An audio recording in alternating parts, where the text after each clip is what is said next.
Motorhead Garage, presented by NHOU Protective Coatings, coming to you from Borla Commerce Park. You are riding along with Motorhead Garage, presented by NHOU Protective Coatings. Now, if you're looking for superior power sports accessories, look no further than Rhino USA. They make it easy with these ratchet straps to get your vehicle onto a trailer and out to the trail. But once you get out there, Ted, there's a whole separate set of problems that come with off-roading, and you guys have a solution for that. Of course, yeah. When you're out, mud, dirt, sand, snow, vehicles are getting stuck.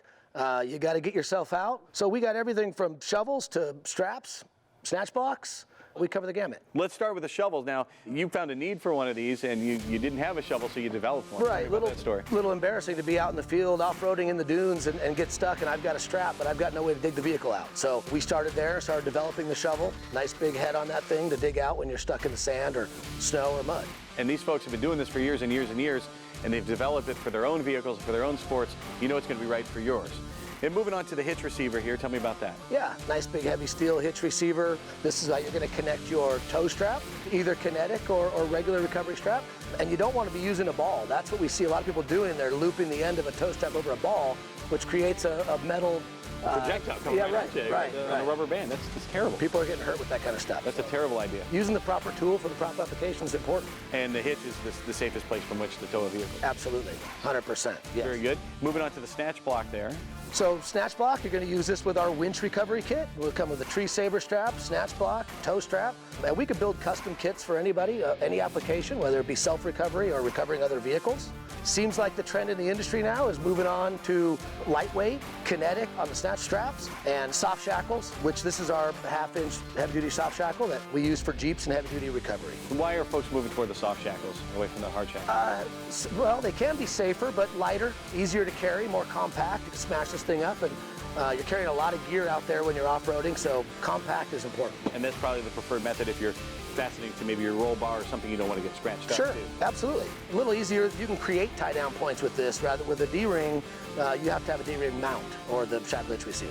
Probably get a lot of folks that are skeptical, saying that probably doesn't hold as much weight as one of the regular shackles. Very surprising, but 46,000 lab tested on this thing. So, my goodness. I mean, they're massively strong. And then that's something you touched on there, lab testing. You guys do that. You hear a lot of folks that don't do the actual lab tests. Right. How much do you test all of your gear? We lab test every single product. We post our lab test results on our listings, our product listings, and on our packaging. And we put that right on the label of every single thing we sell. What if maybe I'm new to off-roading or new to this kind of stuff and I don't know what I need? What can I do? Give us a call. We have an 800 number. We encourage everybody to give us a call. Our techs are standing by. They'll answer any questions you have. We also post our address. We have an office on the East Coast, office on the West Coast. Walk in. We get walk-ins every day. We talk to them in person, and we love talking to the customers. Well, you can walk in, you can check out their website, and you can even give them a call. Check them out at rhinousainc.com. I bet you they have what you need.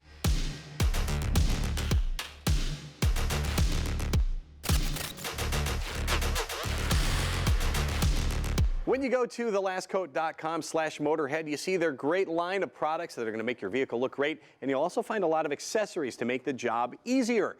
And you are a professional detailer, Nick. Yes. That is why you can get this on your website. It is a mitt, and it's got two sides to it. Tell me how it works.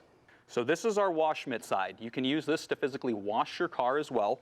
Then on our other side, it is our clay mitt side. This is going to be used to decontaminate the paint surface.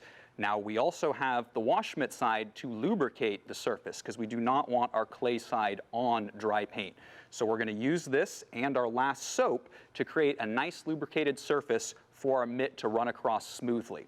This is going to pull out those contaminations that when we wash a vehicle just don't come out. So you wash your vehicle, you're like, it still feels kind of rough.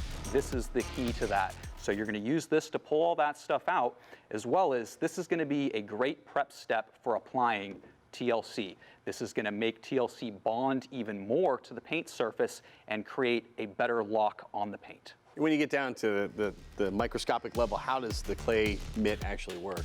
So this will go across the rough surface and it gets down into the pore that we can't physically do when washing, and it will actually pull out the contamination. So this is why when we use a clay mitt or any type of clay, we follow up with a paint protection to seal those pores back up and then make sure everything is nice and easy to wash and protected from there on out. Well, between all their chemicals and their accessories, the Last Coat is making things easy for you, and they're going to make your car look great. Check them out at thelastcoat.com/Motorhead because there's a special deal waiting just for you. Do not go anywhere because Motorhead Garage, presented by NHOU Protective Coatings, will return right after this. Time to test your automotive IQ. General Motors performed the first automotive crash test way back in 1934. When did the federal government begin publishing the results of their crash testing? Was it 1940, 1955, 1968, or 1979? If you guessed 1979, you know your stuff.